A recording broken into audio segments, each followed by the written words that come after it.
How you doing, guys? Good to have Eric at practice today. He's going to be doing the game, the entire game. I think Ray Lucas has a family commitment, and it was good to see him out there watching, and gave us a chance to present him with the game ball from last week. We didn't get a chance to do it after the game because he was doing his post-game responsibilities on air. So it was good to see him out there. Gave us a chance to give him the game ball. From a personnel standpoint, I think everything's about the same as yesterday. Kyle Federico will start the game as our place kicker, and then we'll go from there. Questions? Did Federico win back his job, or did Borghese not do enough? How did that? I think it's when we make those decisions, it's always making the decision you feel is the best for the team. And right now, I feel Kyle starting the game as the kicker is the best decision for the team. Is that something that could change in the course of the game, or once you decide to go with the guy, you're staying with him? I don't think I don't think there's ever any absolutes with these things. I think at most positions, those things can change as you go through the course of a game. There are others. I think, when you start a quarterback, I think you got to give them the opportunity to learn through the game. The kickers are a little bit more specialized in what they do. Todd, do you put extra emphasis on protecting the kicker in a situation, or protecting the quarterback in a situation like this, coming off an injury, or if it's the backup?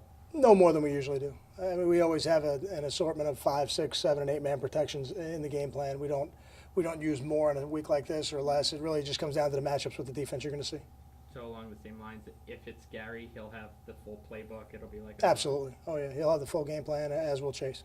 Yesterday, you were very optimistic about Gary. Still the same? Still, I feel exactly the same. And both guys took a fair amount of reps today, so I feel going into Saturday that both guys are ready and prepared to play for us. I know you said on Sunday you could have came from 2 hits, one of which was the first play of the game where he rolled out and ran and he lowered his shoulder. Have you talked to him about sliding and the emphasis on that? Was it the first play of the game? I'm not even sure if that was the case. First or second? It was early. It was Yes. only an 8-play drive, so it was 2 of the first 8 plays. It's something we talk about from the beginning of training camp. Being smart, and the quarterbacks are not players we want taking on tacklers if they end up running with the football. So that's nothing that we started doing this week. We really did it in training camp, and if he gets an opportunity to do it this week, I think he'll do that. Do you have at this point, it's Thursday game week, an expectation of who Arkansas's quarterback is going to be, and how has that impacted what you're trying to do in terms of preparation? I don't have an expectation. I think we'll go out there and we'll probably have a better idea after watching warm-ups of who their starting quarterback will be. And I guess I haven't put a lot of thought into it only because I don't think that their offense will change significantly if it's the backup quarterback as opposed to the starter. I think they've got a very definitive way of playing the game, and that has shown itself over 3 games now, and certainly the history of Coach Bielema and what he did in the Big Ten. So I think we got a pretty good idea of how they want to play the game, and they've got good football coaches.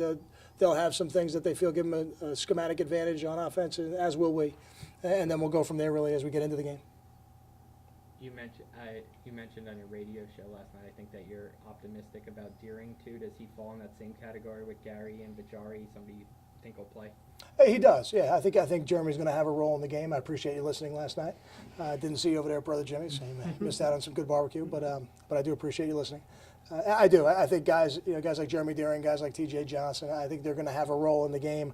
Will it be as much as they normally would? I don't know that just yet. We're still over 48 hours out from the game time, but I do feel comfortable that they're going to have a role in the game. Are you disappointed this game isn't sold out yet in advance? I'm not. There's not a lot of tickets left, I know, but I would love for every game to be sold out weeks in advance and even before the season. I think that would be ideal, but I think our fan base has shown that when they show up, they're rowdy and they're disruptive and they're ready to go, and they generate an excitement level in that stadium for our team and a distraction level for the other team that there's no doubt is an advantage for us, and the 12th man advantage is always what you want when you're at home.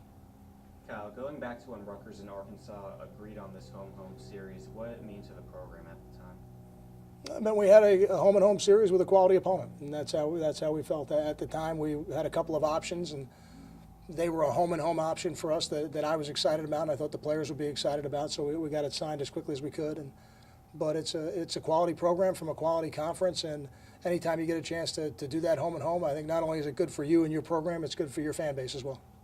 are penalties less of an issue beyond what happened when you put in all the second, third team guys against Norfolk, when you said probably half the penalties occurred then, right, in that game?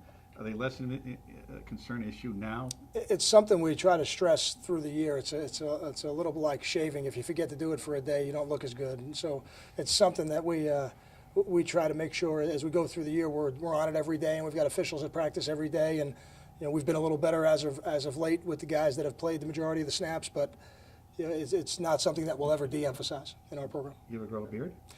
Yeah, I did. I actually did in college. I did. I don't know if I'm willing to release those pictures just yet. Okay. Hopefully I can keep them off Deadspin. Two more. Kyle, what kind of opportunity is Saturday to show off the Rutgers environment, in terms of recruits watching on ESPN and guys visiting? I think it's a great precursor to what it will be like every weekend here in the future. I think this is a quality opponent that's going to travel well. I think a fair amount of their fans are going to be here in our stadium, so they'll get a chance to experience what it's like at High Point Solutions Stadium. I know our student section has been sold out for a little while right now. I know I think there's either 1,000 or a little less than 1,000 tickets left in the stadium, so hopefully that'll be sold out by the time we kick it off. And I think everybody who's at the stadium for this game this weekend is going to get a great vision of what it will be like every Saturday as we play our home games in the future. As of this point, do you anticipate, I guess it should be a mandatory question, any changes in the starting lineup on either side? I do not. I do not. You I go think with I think Mil Morel will play a little bit more than they did last week, but I anticipate Dewani Mira starting the game.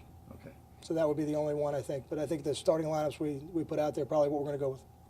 Thanks, Kyle. Thanks, guys. Thanks.